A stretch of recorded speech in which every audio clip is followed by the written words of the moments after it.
Ladies and gentlemen, good morning. Hamjambo. Naona waandishi wa habari wanaonekana wamechelewa. Sijui kama wamepata chai au bado hawajatosheka. Now, but let me take the opportunity to welcome you to this Azimio meeting. As the leader of minority of Azimio in Parliament has already said, this is an important occasion today when we want to unveil our position as Azimio on this issue of the finance bill. I want to first take the opportunity and a privilege to introduce the Azimio Economic Council. Azimio Economic Council is led by Honorable Governor Ruto Muridi. There. You have Deputy Governor Caroline Karugu. We have Honorable John Mbadi, who is also chairman of ODM, and we have former PS Torome Saitoti, Torome. There are other members who are not there today, but we have a council that consists of 7 members. They have looked at this bill very extensively, and after I've made my remarks today, they are going to make a brief presentation to you to enforce what I'm going to say. Now we say that next week, the Kenya Kwanza regime will present the highlights of its inaugural budget and revenue-raising measures to the National Assembly. As usual, it seeks to amend laws relating to various taxes and duties, such as the Income Tax Act, Value-Added Tax, the VAT Act, Tax Procedures Act, and Excise Duty Act, while proposing new taxes, regulations, and incentives. Today, we lay out our final objection to the revenue-raising measures contained in the Financial Bill 2023. We also give final instructions to our members of Parliament, after which, depending on how the Ruto administration behaves, this matter may take a very different turn. Celebrated African writer Chinua Chege said, and I quote, "A disease that has never been seen before cannot be cured with everyday herbs." In the history of budget making in Kenya, no regime has imposed so many and so high taxes on our people in return for nothing except fantasies and fairy tales. This bill is a disease that cannot be cured with everyday herbs. This bill is economic sabotage. If Ruto insists on this bill, this country will go into full recession. This bill requires and must get fierce resistance. No sane leader withdraws subsidies on basic goods, then increases taxes on the same goods and salaries of working people, including hawkers. You withdraw subsidies, and then you now add taxes. to add insult to injury. I will highlight areas of significant concern to us. Then let the Azimio Economic Council take the country through the details. Ruto wants to levy taxes on chama or merry-go-rounds. Merry-go-rounds are the bankers and lenders of last resort for our mothers and youth, particularly in rural areas and slums. Without offering any services to the chamas, women groups and trade associations, Ruto has decided they must pay taxes. This strikes at the heart of women's economy. It kills savings and spreads poverty among an already vulnerable group. At a time, the National Hospital Insurance Fund and the National Social Security Fund are failing. Ruto is telling Kenyans to forgo 3% of their salaries and deposit it into some fantasy called housing levy. Nobody knows where it is housed. The government cannot agree whether it is a tax or an investment. Nobody knows how government became an investment advisor to Kenyans. They ignore concerns by employers and employees that many pay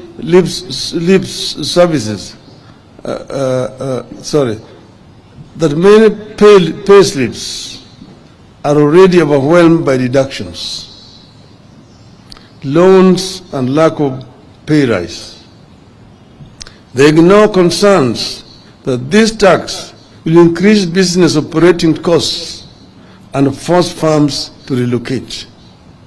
Already some farms are relocating merely because of the high cost of energy in this country. It is cheaper to manufacture in Egypt and export back to Kenya. Look at the arrogance with which they want to raise turnover tax for businesses from the current 1% to 3%. They are targeting small businesses by reducing turnover of taxable businesses from Kenya shillings 1 million to 500,000. With this, any small business that sells goods and services worth 1,370 daily will pay a turnover tax of 15,000 per year, regardless of whether the business makes a profit or not. That sounds like a memo on how to kill businesses and the economy. Nobody now knows where the bottom-up economy went. The mama mboga, the boda boda, the juakali, the hustlers. Contrast that decision to increase taxes for small businesses and merry-go-rounds with Ruto's plan to scrap VAT on aircrafts and helicopters. A benefit that should be extended to small businesses is being extended to the rich who trade aircrafts. This is not bottom-up, this is top-bottom. Ruto promised to respect every job and its contribution to the economy. This does not look like respect for every job. The bill exposes a clear disconnect between Ruto's fantasy and the experiences of ordinary people.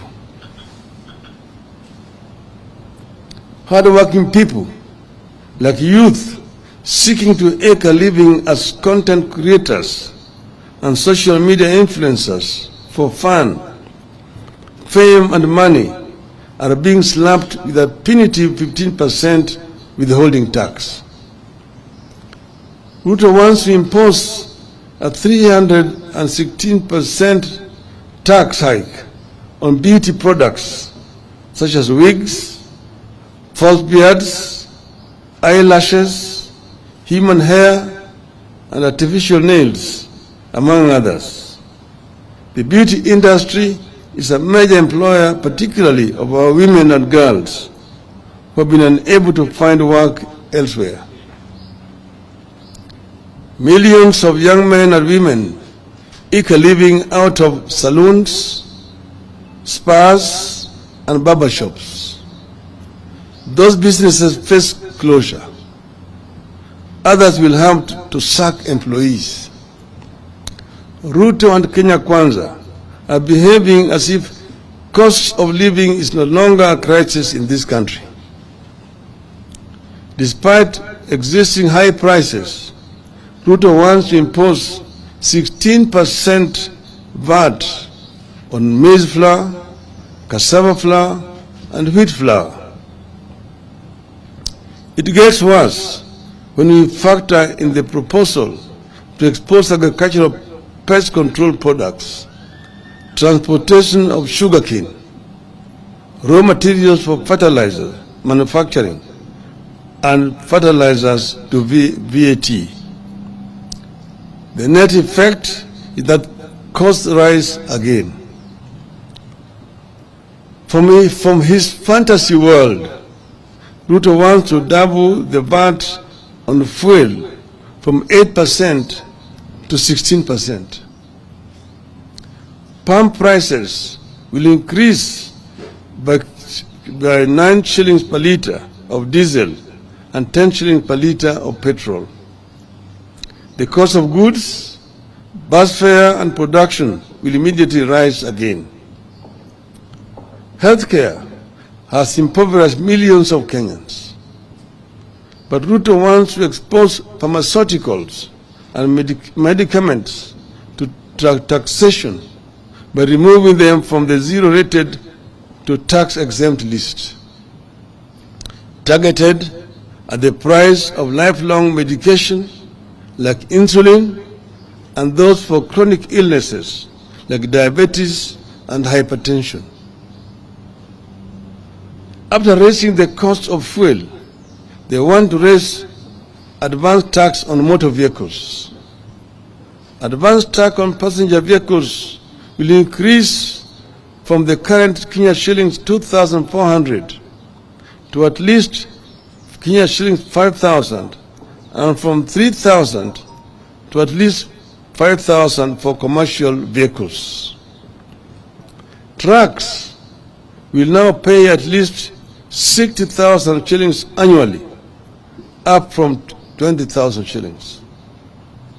Obviously, the cost will be passed to the consumer, making matatu and taxi transportation more unaffordable.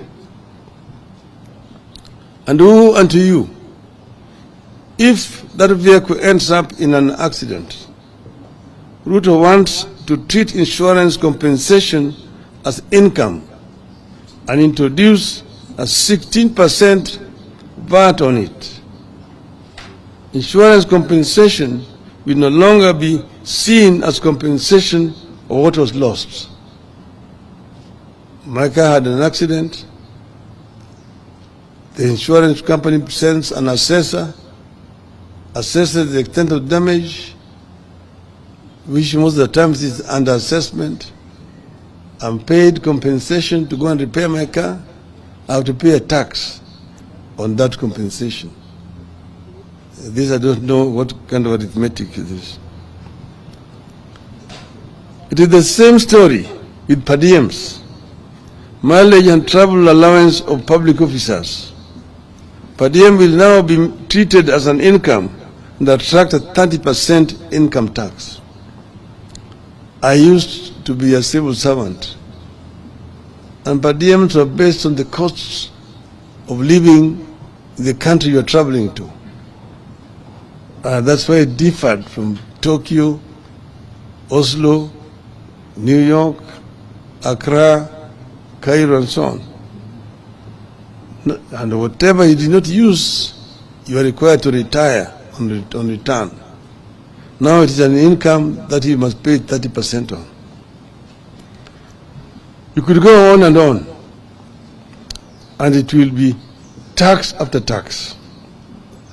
Looking at the proposals, one cannot help asking, what planet does Ruto live on?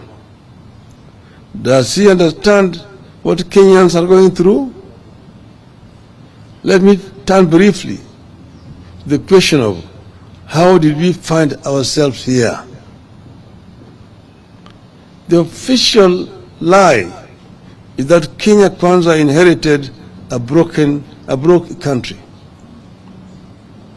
The truth is, the cash crunch has been caused by economic mismanagement, wasteful spending, corruption, and the hiring of incompetent personnel.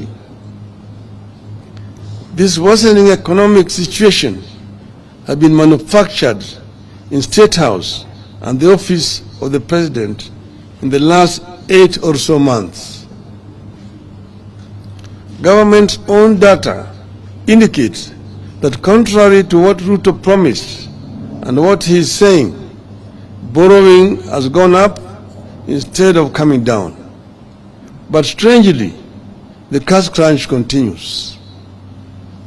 In September 2022, when Uhuru Kenyatta officially handed over to Ruto, Kenya's total debt was 8.701 trillion. I repeat, 8.701 trillion. Of this, 4.33 trillion was external debt, while 4.366 was domestic debt. As at March 2023, we can go further back to the year 2021. Between September 2021 to March 2022, that a comparable period, our debt rose by 405 billion, from 7.96 trillion to 8.401 trillion. External debt was at 4.209 trillion, while domestic debt stood at 4.192 trillion. This was the time Kenya was struggling with the impacts of COVID-19, including implementation of subsidies and the emerging war in Ukraine. But our total debt was still lower than what Ruto has incurred in 6 months' time. Kenya Kwanza has borrowed more than any other regime. They have removed subsidies, raised taxes, but the cash crunch has continued. They cannot pay salaries. They cannot disburse money to schools. They cannot disburse money to counties. They cannot disburse money to the elderly. They cannot finance the National Hospital Insurance Fund. And nearly all major infrastructure projects have stalled. Where is the money going? It is being stolen and being spent on wrong priorities to massage Ruto's ego. And that is not all. Quietly, Ruto is trying to change the country's debt ceiling from the current absolute number of Kenya shilling 10 trillion to a moving number of 55% of GDP. And right now they are trying to bring an amendment into Parliament that will remove the parliamentary authority to sanction increase of debt. The debt level is already 60% of the GDP. To beat that violation of the law, Ruto wants to force an amendment to the Public Finance Act to allow the National Treasury and not Parliament to set new debt ceiling. Which is why we are calling on Kenyans to reject excess taxation to finance wasteful expenditure. It is urgent that we bring Ruto back to earth because he lives on another planet. As this bill heads to the National Assembly, we must remind Ruto that excessive taxation is stifling growth. We must tell Ruto that when people have to park cars at home because of cost of fuel, it is bad for the economy. You must tell him that when Kenyans postpone traveling up country because they can't afford fuel or fare, it is bad for the economy. You must tell him that when people choose to stay indoors because they want to spend less on expensive goods, it is bad for the economy. And you must tell him that these things are happening now here in this country. Rather than burden Kenyans, we want Ruto to undertake the following. 1. Stop duplication of county roles and responsibilities. In the proposed bill, budget for health is growing by 35 billion shillings at the national level, yet health is a devolved function. 2. Adopt a zero-based budgeting. Don't take the previous budget as the baseline. Every budget must start at ground zero where everything has to be justified. 3. Don't grow the size of the budget. Cut it down and live within your means. 4. Instead of imposing new taxes, see the loopholes that lead to the loss of revenue. 5. Stop non-essential government expenditures, including the appointment of the chief administrative secretaries. 6. Reduce the size of government. 7. Cut non-essential domestic and international travel. 8. Freeze ministerial out-of-station allowances, ministerial house allowances, and domestic allowances for cabinet and principal secretaries. 9. Stop corruption and theft of public funds. 10. Finally, we ask Ruto to humble himself, withdraw this bill, offer apology, and seek forgiveness from Kenyans for the anxiety caused then and begin afresh. The one point I wanted to mention, that the budget for the parliament is 41 billion shillings. That of the judiciary is 23 billion shillings. But the budget for housing, which is talking about as his flagship project, is 29 billion. Parliament, with only 400 or so many members, it allocated 43 billion shillings for members to be globe-trotting around. Yet housing, which is saying is fundamental to his budget, is only allocating 29 billion shillings, less than what is given to members of parliament, almost equal to what is given to the judiciary. Is economics upside down. You have noted that the regime has run out of sound bites and explanations for these proposals and has resorted to threats. But we have agreed with our MPs on what to do. Vote against any tax rises. Should Ruto overrun the National Assembly, we will regroup and overrun him in the wider National Assembly of the whole people of Kenya.